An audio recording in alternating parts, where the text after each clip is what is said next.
Alka classes. Today I will explain 12th class chapter The Interview, written by the writer Christopher Sylvester, who was born in 1959.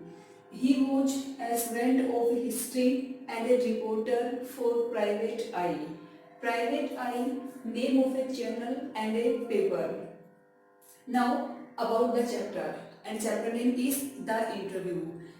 Students, it's a real life account, and this lesson has been taken from the Penguin Book of Interview. And in this chapter there are two parts. In first part, Christopher Sylvester tells us the importance of interview in journalism.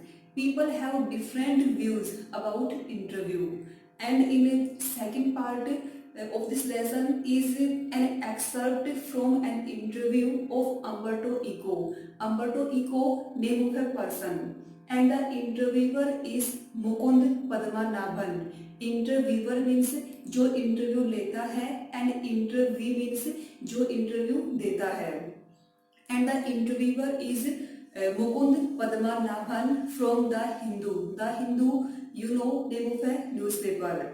And Umberto Eco was a famous Italian writer, and his novel The Name of the Rose is world famous novel. And he tells the interviewer that he is an academic first and a novelist afterward. Now I will explain part first.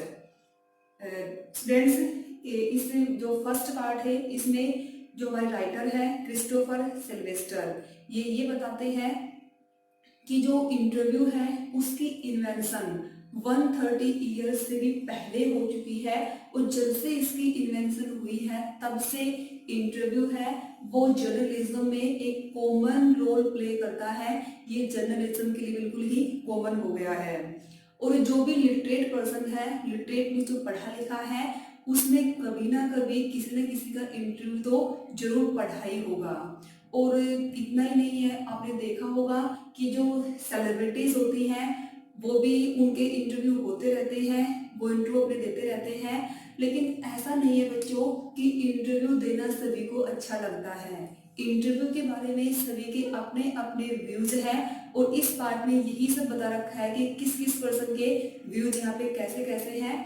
कुछ famous person हैं, उनके views इस first part में describe कर रखे हैं। तो कुछ सेलिब्रिटीज जो जिन्होंने इंटरव्यू दिया है वो अपने आप को इंटरव्यू से विक्टिम पाते हैं, वो सफर रहते हैं, ऐसा मानते हैं कि उन्हें इंटरव्यू बिल्कुल भी अच्छा नहीं लगता। और कुछ ऐसे हैं जो इंटरव्यू को अपनी प्राइवेट लाइफ में दखल अंदाजी मानते हैं कि उनकी प्राइवेट लाइफ में इंटरफेयर किया गया है, वो इंटरव्यू नहीं होना चाहिए।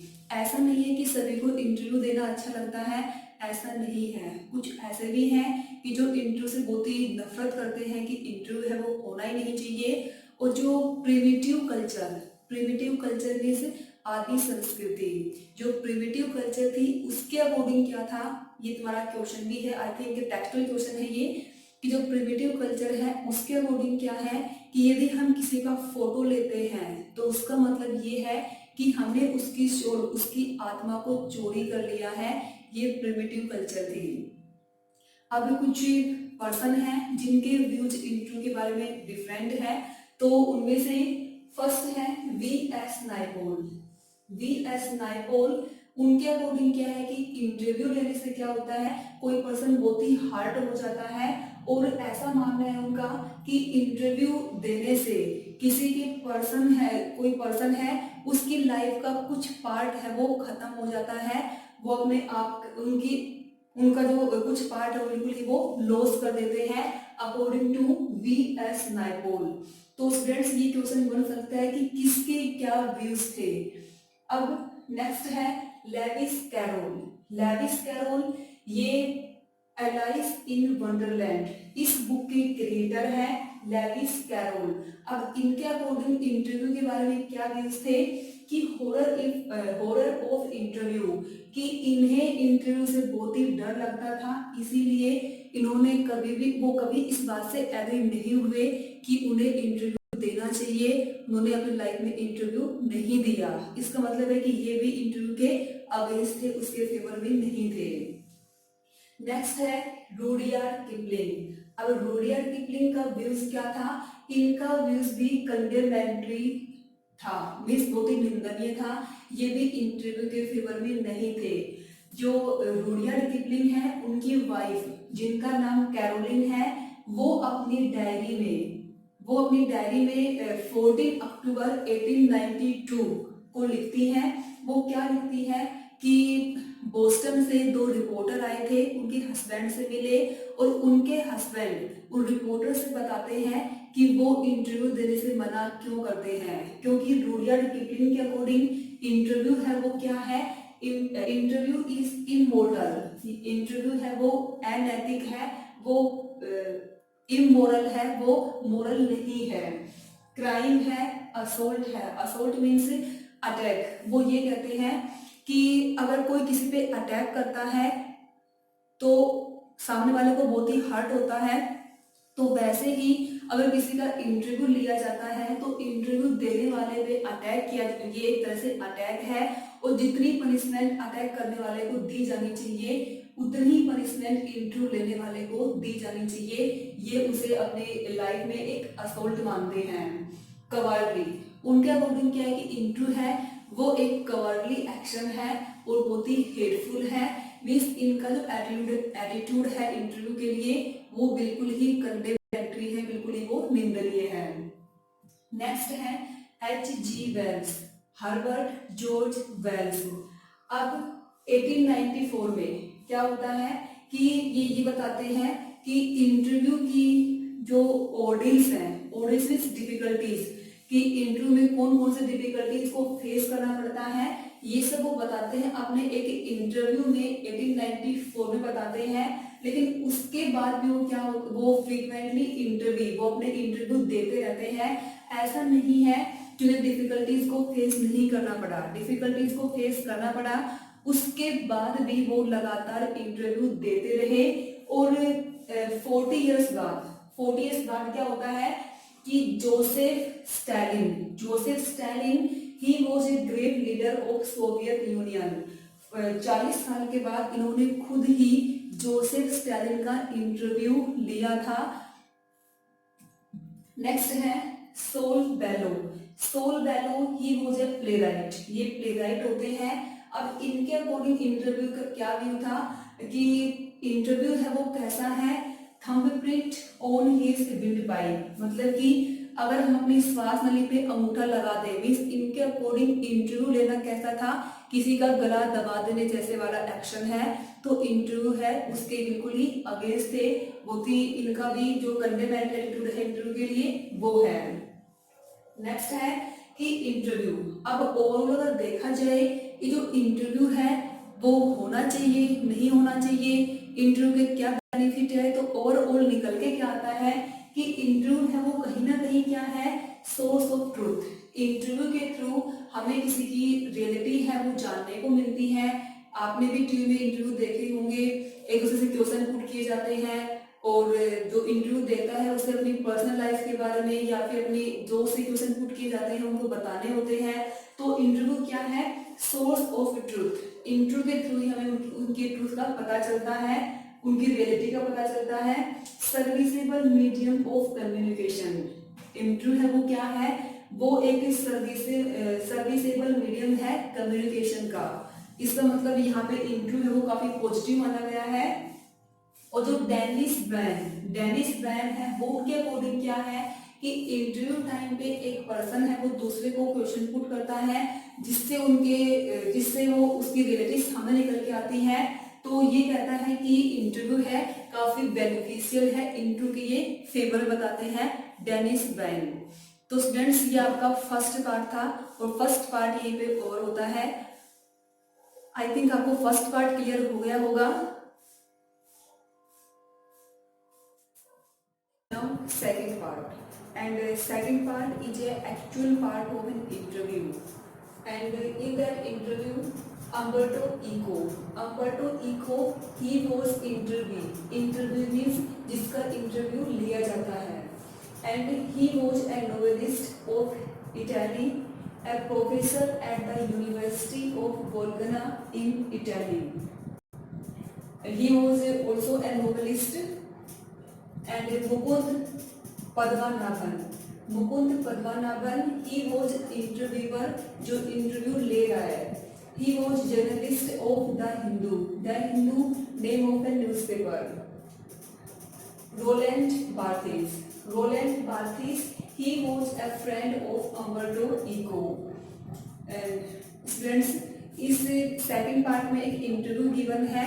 उस इंटरव्यू में जो हमारा अम्बर्टो इको है वो इंटरव्यू दे रहा है.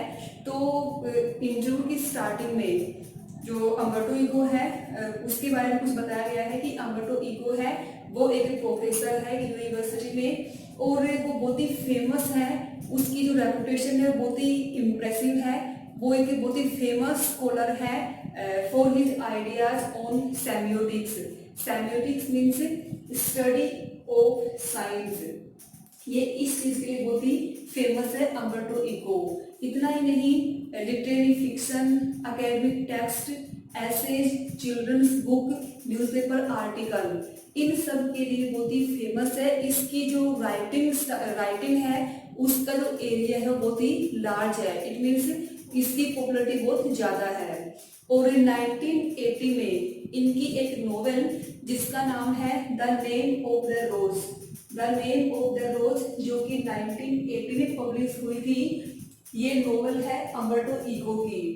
ये सीरियस नोवेल है, डिटेक्टिव नोवेल है और इसमें merge deeply mythology and metaphysics, mythology और मेटाफिजिक्स को मर्ज किया हुआ है.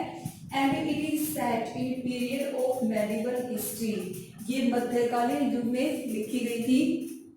ये था the name of the rose के बारे में. अब the name of the rose जो कि 1980 में पब्लिश हुई थी, उसके बाद ये बहुत ही जल्दी फेमस हो गए थे. हम ये कह सकते हैं कि चमत्कारिक रूप से बहुत ही फेमस हो गए क्योंकि जो name of the rose novel थी उसकी 10 मिलियन कॉपीज है वो सेल हो गई थी. इसीलिए अब इंटरव्यू की स्टार्टिंग में मुकुंद पद्मनाभन ये अम्बर्टो इको से पूछते हैं कि एक डेविड लोज नाम का पर्सन है जो कि इंग्लिश नोवेलिस्ट और एकेडमिक है. उनके वो ये कहते हैं डेविड लोज कि ऐसा कैसे हो सकता है कि कोई एक पर्सन है और वो एक ही बार में बहुत सारे काम कर सकता है जैसे कि अम्बर्टो इको करते हैं. ये क्वेश्चन मुकुंद कर रहा है. किससे कर रहा है? अम्बर्टो इको से. तो अम्बर्टो इको ये कहता है कि ऐसा लोगों को लगता होगा कि मैं एक बार में बहुत सारे काम कर रहा हूँ, लेकिन ऐसा नहीं है. वो एक बार में केवल एक ही कार्य करता है, एक ही काम करता है. तो मुकुंद पूछते हैं कि कौन सा. तो इको कहता है कि ये एक्सप्लेन कर दो. उसके लिए डिफिकल्ट है कि वो कौन सा काम कर रहा है क्योंकि उसके बहुत सारे फिलोसॉफिकल इंटरेस्ट हैं. फिलोसॉफिकल इंटरेस्ट मीन्स दार्शनिक. उसके फिलोसॉफिकल इंटरेस्ट है जिसे वो अपने एकेडमिक वर्क और नोवेल के थ्रू कंटिन्यू करता रहता है. वो चिल्ड्रन है उनके लिए बुक राइट करता है और जो बुक वो राइट करता है चिल्ड्रन के लिए वो नॉन वोलेंस और बहुत ही पीसफुल होती है. और वो ये कहता है कि उसका एक सीक्रेट है. वो सीक्रेट क्या है? वो ये कहता है कि मान लो जो यूनिवर्स है उसमें जो एम्प्टी स्पेस है वो हटा दिया जाए. जो भी एटम है उनके बीच का जो स्पेस है एम्प्टी स्पेस उसको हटा दिया जाए तो पूरा यूनिवर्स कैसा हो जाएगा? पूरा यूनिवर्स इतना हो जाएगा कि वो उसकी मुट्ठी में आ सकता है. वो ये कहता है बिल्कुल ऐसा ही हमारी लाइफ में भी होता है कि हमारे पास बहुत सारा खाली टाइम होता है और हम उस जो एम्प्टी स्पेस है उसका यूज कर सकते हैं. वो इनको ये कहता है कि मान लो तुम मेरे पास विजिट करने के लिए आ रहे हो और तुम एलिवेटर में हो. एलिवेटर मीन्स लिफ्ट में हो. तो जब तक तुम लिफ्ट से मेरे पास आओगे तब तक भी मैं क्या करता रहता हूँ? अपना राइटिंग वर्क करता रहूंगा. मिस अम्बर्टो इको है वो एक सेकंड भी वेस्ट नहीं करता. वो बिल्कुल टाइम वेस्ट नहीं करता. वो हर टाइम अपना जो टाइम है वो उसको यूटिलाइज करता है. वो राइटिंग में लगाता है. ये उसकी बहुत बड़ी सक्सेस भी हम बोल सकते हैं. उसका टाइम का यूटिलाइजेशन बोल सकते हैं उसके लिए. तो मुकुंद कहता है कि हर कोई ऐसा नहीं कर सकता कि हर एक टाइम का इतना यूज करे, हर एक मोमेंट का इतना यूज करे, सभी के लिए पॉसिबल नहीं है। फिर वो ये कहता है कि तुम्हारा जो नॉन फिक्शनल राइटिंग है और तुम्हारा जो स्कॉलरली वर्क्स है वो प्लेफुल भी है। प्लेफुल क्या होता है? ह्यूमरस और पर्सनल क्वालिटी के भी हैं, तो जो कि एकेडमिक राइटिंग स्टाइल से बहुत ही डिफरेंट है। तो क्या तुम ये सब जानबूझ के करते हो या तुम्हारे अंदर ये सब नेचुरली है? तो ईको ये कहता है कि फर्स्ट टाइम जब उसने अपना doctoral dissertation, doctoral means related to doctor degree, and dissertation means a long piece of writing on any subject, वो ये कहते थे फर्स्ट टाइम उसने इटाली में अपना डॉक्टरल डिजर्टेशन प्रेजेंट किया था, तो उस टाइम पे एक प्रोफेसर होते हैं, वो ये कहते हैं कि कोई भी स्कॉलर है, स्कॉलर मीन्स विद्वान, कोई भी स्कॉलर है वो किसी सर्टेन सब्जेक्ट से बहुत कुछ सीख सकता है और उसके बेस पे जो फोर्स हाइपोथेसिस होती है उनको बना सकता है, उनमें करेक्शन है वो कर सकता है और अपना खुद का जो कंक्लूजन है वो निकाल सकता है। लेकिन तुमने अपनी रिसर्च में क्या किया है? अपनी रिसर्च की अपनी जो डिजर्टेशन है उसमें क्या किया है? अपनी रिसर्च की स्टोरी बताई है, अपने trials and errors means testing methods इनको डिस्क्राइब किया है। तो मीन्स वो प्रोफेसर उससे बहुत इम्प्रेस होता है और वो उसके डिजर्टेशन को एज ए बुक पब्लिश करवा देता है और उसकी इसका मतलब है कि उसे जो प्रोफेसर होता है उसने उसको अप्रिशिएट किया है अम्बर्टो इको को। अब अम्बर्टो को ये कहता है कि 22 की एज में उसने ये बात मान ली थी, वो समझ गया था कि जो स्कॉलरली बुक्स हैं वो बिल्कुल वैसे ही लिखनी चाहिए जैसे कि वो लिखता है, और यही रीजन है कि उसके जो एसेज होते हैं वो उनमें हमेशा नैरेटिव एस्पेक्ट मिलते हैं। और उसने जो नॉवेल राइट करनी स्टार्ट की थी वो 50 की एज में स्टार्ट की थी। वो बताते हैं मुकुंद को कि उसका एक फ्रेंड होता है रोलैंड बार्थीज, जो कि बहुत ही फ्रस्ट्रेट रहता था क्योंकि वो एक एसेइस्ट था, वो नॉवेलिस्ट नहीं था, और वो ये चाहता था कि वो कुछ क्रिएटिव करे, और वो लेकिन उसकी डेथ हो गई, लेकिन वो अपनी लाइफ में कभी कुछ क्रिएटिव कर ही नहीं पाया। अब जो मुकुंद पद्मनाभन है वो ये पूछते हैं उससे कि तुम्हारी जो बुक है द नेम ऑफ द रोज, इसके जो नोवेल है द नेम ऑफ द रोज, इसके बाद तुम बहुत ही फेमस हो गए हो और तुमने नोवेल है वो 5 लिखी है और उसके बदले में उनके अगेंस्ट 5 नोवेल के अगेंस्ट तुमने लगभग 20 बुक्स लिखी हैं, उनमें तुम इतने फेमस नहीं हुए जितने कि तुम नोवेल राइट करने के बाद ही हुए हो, और नोवेल तुमने केवल 5 राइट की हैं। तो ये कहता है इको कि उसने 20 बुक नहीं लिखी है, उसने 5 नोवेल के अगेंस्ट 40 से भी ज्यादा लिखी है। तो मुकुंद कहता है कि क्या तुम्हें ये बात परेशान नहीं करती कि जो लोग तुम्हें जानते हैं वो एज ए नोवेलिस्ट जानते हैं, तो क्या तुम इस बात को लेकर परेशान होते हो या फिर नहीं? तो ये कहते हैं कि यस, हाँ वो इस बात को लेकर परेशान होता है क्योंकि वो अपने आप को एकेडमिक स्कॉलर पहले मानता है। ये एक बार टेक्सचुअल क्वेश्चन भी है कि अम्बर्टो इको वो अपने आप को क्या कंसिडर करता है, तो अम्बर्टो इको है वो अपने आप को स्कॉलर पहले एकेडमिक स्कॉलर पहले मानता है। वो क्योंकि वो ये कहता है कि वो एकेडमिक कॉन्फ्रेंस है उनको अटेंड करता है, उनमें पार्टिसिपेट करता है, ना कि वो किसी राइटर्स जो मीटिंग होती है उनको अटेंड करता है। और वो ये कहता है वो अपने आप को एक यूनिवर्सिटी का प्रोफेसर मानता है, वो नोवेलिस्ट नहीं मानता क्योंकि वो नोवेल तो केवल संडे को लिखता है।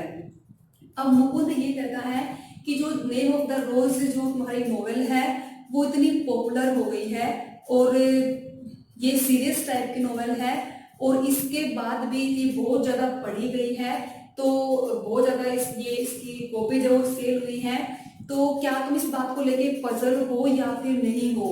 तो इको कहता है कि वो पजल नहीं है, लेकिन जो जर्नलिस्ट और पब्लिशर है वो पजल है, क्योंकि जो जर्नलिस्ट और पब्लिशर है उनके अकॉर्डिंग क्या है कि जो पब्लिक है उसको क्या चाहिए होता है, लाइक पब्लिक है वो ट्रैश को लाइक करती है, वो जो डिफिकल्ट रीडिंग है उनको लाइक नहीं करती हैं, और वो ये कहती है उसकी जो ये नॉवेल थी वो सीरियस टाइप की थी, उसके बाद भी उसकी 10 to 15 मिलियन कॉपीज है वो सेल हो गई थी।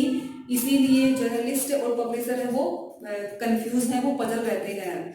तो मुकुल ये कहता है, मुकुंद ये कहता है कि जो तुम्हारी जो नॉवेल है द नेम ऑफ द रोज, ये मेडिवल हिस्ट्री में पब्लिश हुई है, उस टाइम में पब्लिश हुई है, तो क्या इसका रिलेशन है वो कहीं ना कहीं मेडिवल हिस्ट्री से है।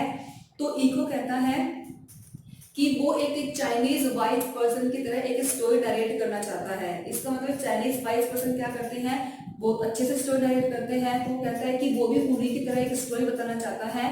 वो स्टोरी क्या है, वो ये कहता है कि उसकी एक अमेरिकन पब्लिशर होती है जो उसकी बुक को बहुत ही लाइक करती है, और वो ये कहती है और कि जो अमेरिका है, जो यूएस है, वहाँ पे ये बुक है बहुत ही कम पब्लिश होगी, ये नॉवेल बहुत कम पब्लिश होगी, क्योंकि वहाँ पे लैटिन लैंग्वेज इतनी नहीं पढ़ी जाती है। तो वो एडवांस में 3000 कॉपीज ही देता है। लेकिन बाद में क्या होता है कि यूएस में उसकी 2 से 3 मिलियन तक कॉपीज है वो सेल हो जाती है। वो ये कहता है कि जो मेडिवल हिस्ट्री है उसमें और भी बहुत सी ऐसी बुक होंगी, ऐसी बहुत सी नॉवेल होंगी जो पब्लिश हुई होंगी, लेकिन ये नॉवेल ही इतनी फेमस हुई है।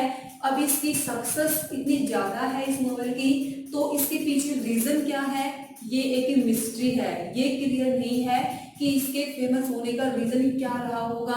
हो सकता है कि जो टाइम है वो उसके फेवर में हो, इसलिए उसकी नॉवेल फेमस हो गई हो। वो ये भी कहता है कि अगर इस नॉवेल को वो 10 साल पहले या फिर 10 साल बाद अगर लिखता तो हो सकता है कि वो इतनी पॉपुलर ना हुई हो। तो उसकी नॉवेल का जो भी रीजन है सक्सेस होने का, ये उसके लिए भी एक सीक्रेट बना हुआ है। तो स्टूडेंट्स, ये हमारे सेकंड पार्ट की समरी थी। तो आई थिंक आपको समरी क्लियर हो गई होगी। फिर भी कुछ डाउट है तो आप मुझसे पूछ सकते हैं। Thanks for watching. Tell me pretty lies, look me in the face, tell me that you love me, even if it's fake.